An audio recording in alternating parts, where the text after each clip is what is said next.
To the youth of Africa, listen to me carefully. We are standing on the edge of history, and this is the moment when you must decide, will you continue to wait for salvation from outside, or will you rise and claim your destiny?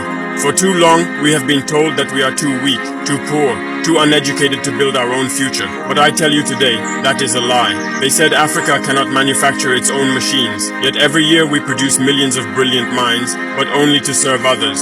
We train engineers, yet we import even the simplest tools. We have fertile lands, yet we depend on others for food. Why? Because we have been programmed to doubt ourselves. We have been taught to beg for aid, instead of building strength. We have been trapped in the illusion that without Europe, without America, we are nothing. But I see a different Africa, and I want you, the youth, to see it with me.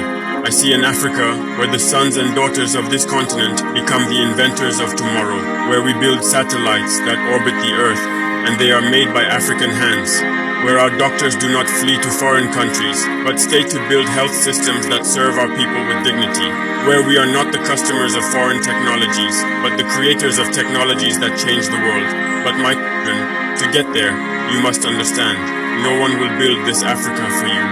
The liberation you want, the prosperity you desire, the respect you seek, you must build it with your own hands, and that begins with education.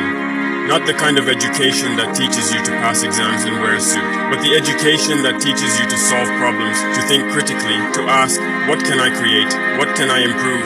What can I build that my community needs? If your education is not making you more useful to your people, it is a prison, not freedom. And yet education alone is not enough. We must also have courage.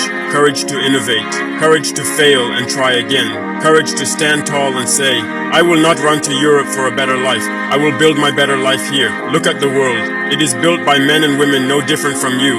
They are not gods. They have no special blood. They succeeded because they believed they could, and because their societies invested in their talents. We must do the same.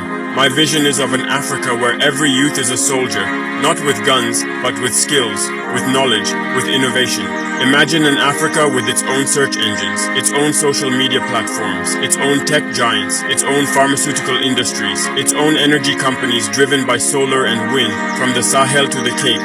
This is possible, but it requires discipline. You cannot build the Africa of tomorrow if your mind is addicted to distraction. You spend hours scrolling, laughing at memes, watching others build, while you remain spectators in the theater of global progress. Enough. I call on you to wake up. I call on you to master skills, learn to code, learn to design, learn to farm smartly, learn renewable energy, learn manufacturing. If you do not, others will, and you will remain slaves, not by chains, but by ignorance.